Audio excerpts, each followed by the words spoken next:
On today's episode, do all websites look the same and web design is boring, and what the hell is going on? Stay tuned.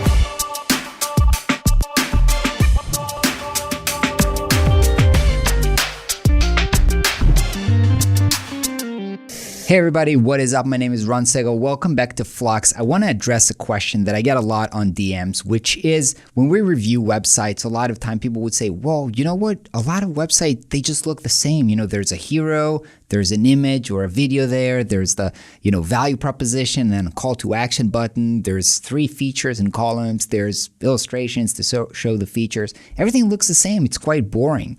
And here's how I want to address this. Well, the truth is, I think most websites should probably look the same, and I will explain why. Let's imagine that you fly to some remote country when airports are open and this whole pandemic thing is over, and you land at an airport. Now, imagine that usually if you would land in an airport, no matter where you are in the world, you would pretty much be able to orient yourself, right?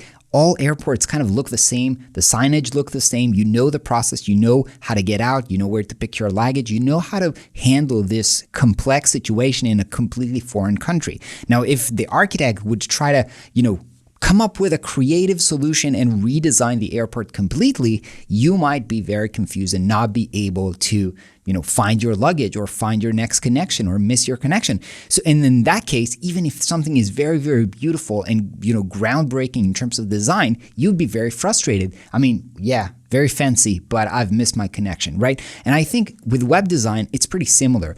For most websites, we're coming there, we need to do our thing. We need to find the information, we need to buy the thing, we want something, and we want to be able to find this pretty quickly. And so to be able to facilitate the thing that we need to do very fast, we need to have certain expectations and we need to know how this thing works. And that kind of leads to predictability in terms of user experience. We need to know where the navigation, we need to know how that works. We need to know how buttons looks like. And that kind of leads into a scenario where a lot of the functions and the structure of a lot of websites look the same. Now, by the way, the fact that a lot of the websites are built using templates only adds to this kind of situation where the best practices are then turning into templates, and then most websites end up looking like a template. That being said, I think another kind of metaphor besides architecture can be used is fashion, right? So fashion, if you would look at most people on the street, you can say, hey, most people dress the same, right? Most people have t-shirts and they're wearing jeans and sneakers. That's most people. Or they have a suit or, depending where they go to.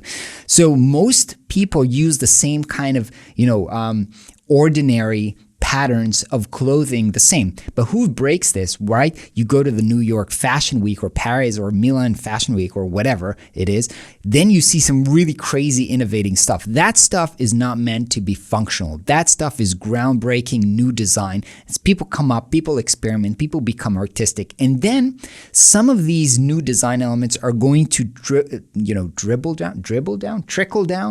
down into the kind of mainstream, and we end up at the end of the day wearing them. So it really depends. If you want to be at the extreme artistic, fashion week, which by the way might be, going into winning awards, which might be, kind of the fashion week of designers is web design awards.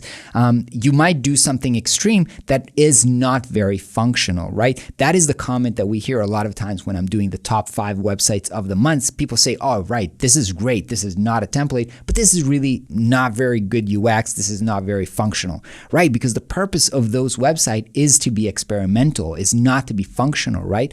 So what I think is we'll always have these kind of people who lead the way with cutting edge design and stuff.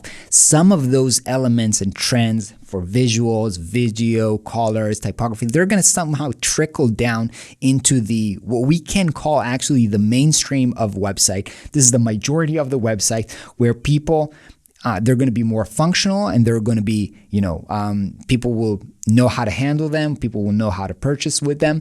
And that's basically how it's going to happen. So I don't think that you need to be kind of bummed out. It really depends on who you work with, right? because some clients want to be on the cutting edge, but most clients just want something that's very, very functional. If you're a designer, you need to understand who you're working with and then how to apply the best practices to fit their needs. So I don't think that working with the majority of people results in just boring web design, right? You can be very, very creative about how to take those inspirations from the cutting edge websites and implement them into your website, which contains a solid functional structure. So that's my opinion, but I'd love to hear in the comments below what you think about UX practices. Does it make web design boring? Want to hear from you. We'll catch you on the next video. Bye-bye.